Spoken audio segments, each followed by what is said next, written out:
Hi, my name's Brenda Richards. Everybody wants to have an inheritance. I got one. I'll tell you about it. Being a single mother on a low income had problems. I looked in my purse. I didn't have a cent to my name. Dear God, I prayed. One tends to get religion at a time like this. Then I figured that God would want to know what I was praying for. An inheritance would be nice, I added quickly before I lost his attention. Even as I said it, I knew I should have asked for something else. Who could possibly leave me an inheritance? In the best books, a great uncle on a sheep farm in Australia dies childless and leaves the money to his only living relative, me. There's a problem or two here. I'm already in Australia and none of my relatives have a sheep station. What they have is children. Somehow I survived till payday. My friend Rona came around. What we need is a night out, she announced. We went to the local.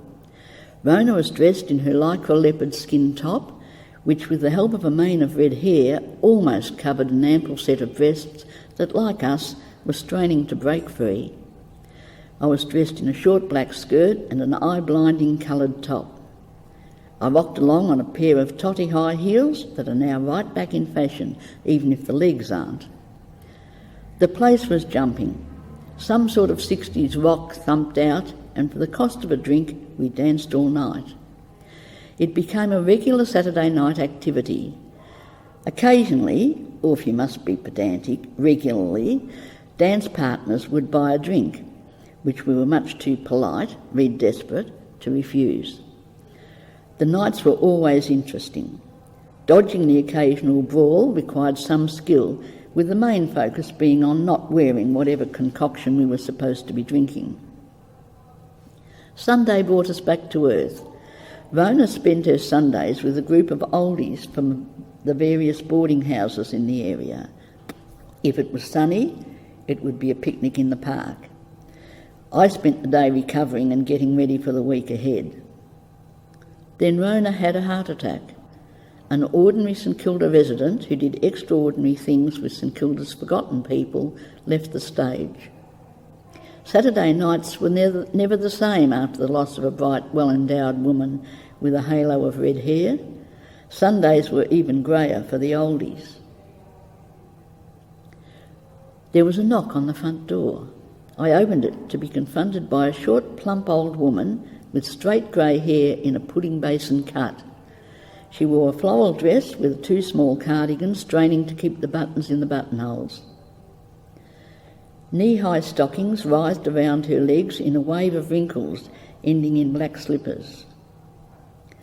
"Hello, I'm Phyllis," she introduced herself. "Rona told me to come." I blinked. Didn't she know Rona was dead? "Yes," she reassured me. "I know. I had a dream. Rona told me to come here. She said you'd be my new friend." You don't have much choice at a time like this. I invited her in for a cuppa. Phyllis sat down at the kitchen table while I switched on the kettle and started spooning coffee into the mugs. "I like tea," she told me in her quiet voice. I got down a cup and found a tea bag to dangle in it. I brought the cups to the table. Phyllis reached for the sugar bowl, heaping a few spoonfuls into the cup. "I do like sugar," she explained, adding, "What's your name?" I told her my name. Wondering why Rona hadn't thought to pass it on while she was rearranging the universe as usual, even if she was now on a higher plane. We chatted for a while about Rona and how we missed her. "Rona made me laugh," Phyllis confided. "She told me you'd make me laugh too." I wondered what else Rona had promised while she was bequeathing Phyllis to me. Then Phyllis decided it was time for her to go. She had some shopping to do. "I'll see you next week," she confided as she went out the door. I thought of Rona and the inheritance she had sent me. Phyllis was right. Rona had made us all laugh. And Rona had taught me that you mightn't have money, but you can still dance. I had moped too long. I met my friend Greta. "Things aren't good," she told me as she rummaged in the bottom of her bag for the price of a cup of coffee. "What we need is a night out," I announced. The totty high heels came out again.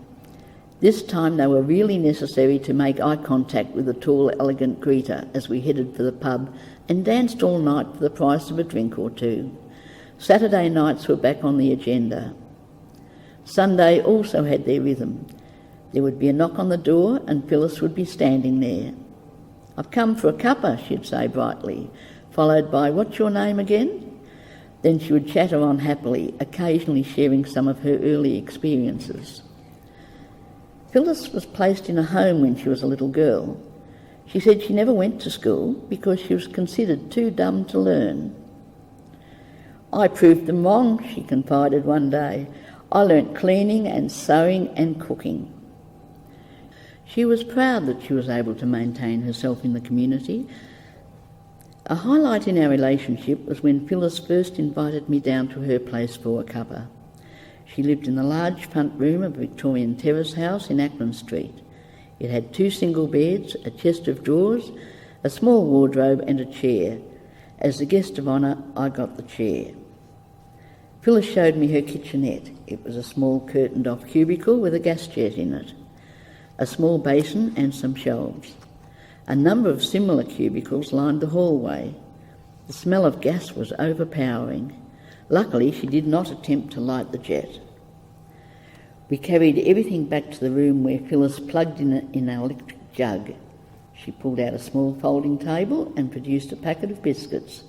We sipped our tea out of matching cups and saucers. Phyllis had style. Phyllis confessed that she had a secret. She brought out a pad of plain white paper. The pages were full of yellow sunflowers. She'd been teaching herself to draw. "I like drawing flowers," she declared. "They're happy." Gradually, Phyllis told me about the family she barely knew. She had traced her 2 brothers. Both were in institutions. She was arranging for them to come and live with her. At first, Charlie arrived on weekend leave. He would sleep in the spare bed. Eventually, he was allowed to stay full-time. Phyllis then arranged weekend leave for Ray. She rented an extra room, and finally he too was released into her care. Phyllis became a mother hen, looking after her family of 2 old men. When Charlie first arrived, she brought him along on Sunday for a cuppa, bullying him into combing his hair and tucking in a shirt that barely covered the necessities. "Make yourself decent," she admonished. "What will people think of you?" she asked. As she introduced him to me, she remembered my name for the first time. When she got the other brother, Ray, out, she followed the same procedure. Ray was as skinny as Charlie was fat. "Make yourself decent," she would say as she straightened his collar. Phyllis was fascinated by our Saturday night adventures. "I was never allowed to dance," she told me wistfully. With her usual insight, she gave her approval. "Dancing's good. It makes you happy." Greta and I danced on, but then the music stopped. The intake of 1 cigarette too many left me with a strange feeling in my throat and an aching left arm. I was slowly losing consciousness.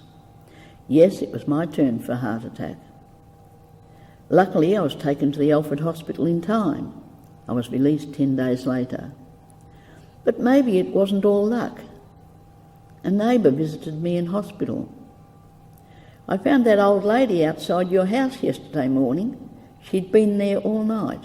She was praying for you." A few decades later, I'm still here, so something must have worked. Phyllis shared a cuppa with me for a few more years before she finally went to sleep peacefully. Maybe she's somewhere dancing happily with Rona. I hope there are lots of sunflowers around. She deserves the best. As an inheritance, she was priceless.